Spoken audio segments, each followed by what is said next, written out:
বন্ধুরা, আজকের এই ভিডিওটা একটু বড় করছি। তোমাদের অনেকেই আমাকে বলে যে ভিডিওটা এত ছোট বোঝা যায় না, একটু বড় করলে আমরা তো ভালো বুঝতে পারি। এই দেখো মাংসটা, হাড় ছাড়া মাংস, এরকম টুকরো টুকরো করে কেটে নিয়ে তার মধ্যে নুন, হলুদ আর লঙ্কা গুঁড়ো আর লেবুর রস আর তেল দিয়ে, সরষে তেল দিয়ে এটা মাখিয়ে আমি ফ্রিজে রেখে দিই 1-1.5 ঘন্টা, যার যেরকম যতটা সময় থাকবে মাখিয়ে রেখে। আর এই ড্রাই রোস্ট করছি এই মশলাটা, যেটা হচ্ছে জিরে, গোটা জিরে, ধনে, গোলমরিচ আর কারিয়া পাতা, এটাকে ড্রাই রোস্ট করে এটাকে ওই হামানদিস্তাতে করে নেবো, মানে গুঁড়ো করবো না, গুঁড়ো করলে তো ভালো লাগবে না। তারপরে সাদা তেল দিয়ে কড়াইতে তার মধ্যে হচ্ছে কারিয়া পাতা আর সর্ষে, কালো সর্ষে আর জিরে দিয়ে, তার মধ্যে কুচানো রসুন, কুচানো আদা দিয়ে এটা একটু একটু সামান্য একটু ভাজা ভাজা করে, মানে পুড়ে যেন না যায়, সামান্য সামান্য ভাজা করে তার মধ্যে দিয়ে দেবো এই মাংসটা, যেটা মাখিয়ে রেখে দিয়েছিলাম সেই মাংসটা।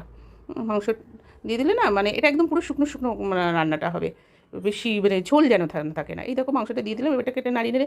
আর ভিডিওটা বড় হচ্ছে কিন্তু কিছু করার নেই, ফেসবুক মানে 1 থেকে 1.5 মিনিটটাই বেশি আমাকে বলছে, কিন্তু ওইটা করলে না সবাই আমার মানে পরিচিত যারা আছে তারাই আমার দেখে, আমি বুঝতে পারছি তারা সবাই দেখে, বলে যে তোমার রান্নার ভিডিওগুলো আমাদের ভালো লাগে, দেখি। হ্যাঁ, কিন্তু এত মানে কম সময় মানে বুঝে ওঠা খুব মুশকিল হয়, বারে বারে দেখছি তবুও বুঝতে পারছি না, সে একটু বড় করে দিতে, তাদের অনুরোধেই আমি এটা বড় করছি। এবারটা দেখো ওই মাংসটা দিয়ে একটু, যে মাংসটা ভাজা ভাজা হয়ে গেল তার মধ্যে ওই রোস্ট করা যে মশলাটা, ওই শুধু ওই মশলাটুকুনিই দিব, আর কোনো মশলা না। আর আদা রসুন তো কোচানো ওইটা, আর পেঁয়াজটা একদম শেষে, মানে মাংসটা সেদ্ধ হয়ে যাবে তারপরে, কোনো জল টল কিছু না কিন্তু। আর যদি মনে করো রুটি পুটি দিয়ে খাবে তাহলে সামান্য একটু জল, কিন্তু জলটা যেন গায়ের মানে লাগা লাগা হয়।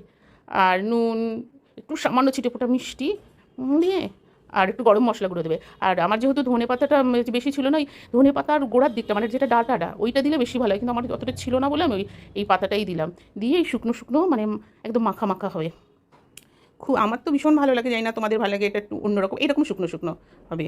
হ্যাঁ, দেখো বন্ধুরা কেমন লাগে, ভালো লাগলে জানিও। তাহলে এই অবধি।